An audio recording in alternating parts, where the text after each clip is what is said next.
unveiled its STI performance concept car today at the New York Auto Show, a BRZ-based corner carver that says as much about the future of STI in America as it does about the future of the BRZ.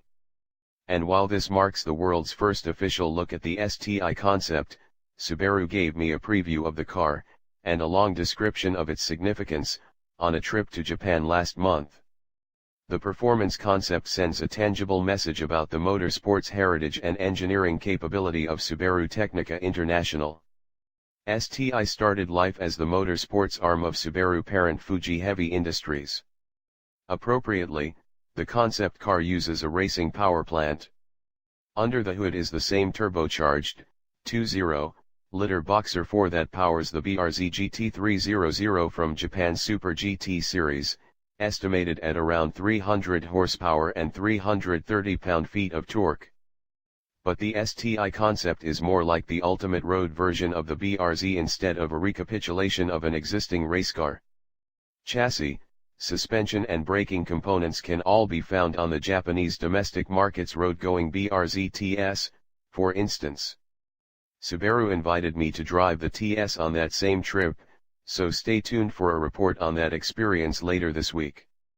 It will pain Subaru fans to hear that this concept is not a de facto preview of a forthcoming turbocharged BRZ STI, at least not in the immediate future.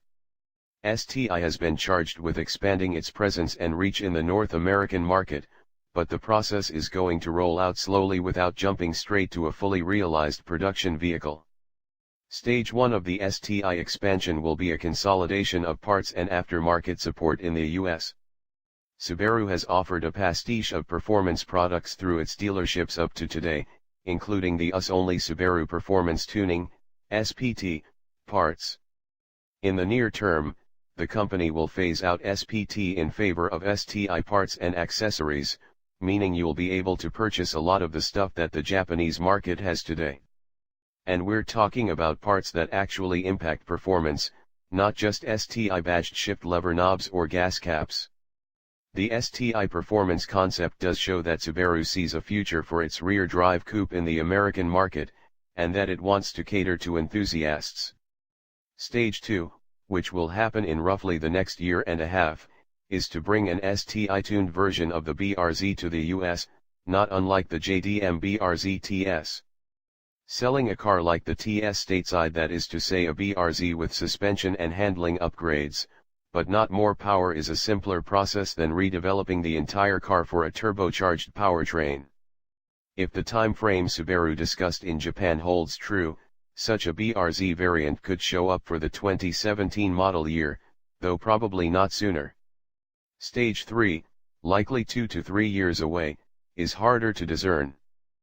But reading the tea leaves suggests that time frame is in the zone for a next-generation BRZ, which could be engineered with an STI version in mind.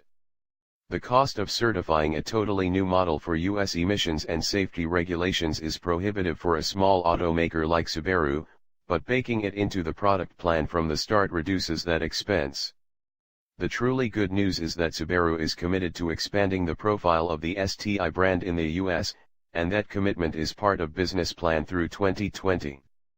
It means that the BRZ will be around for years to come and, just as important, STI's brand expansion is a key component of Subaru's overall mission. Which means, in turn, that STI will need product that you and I care about to meet its goals.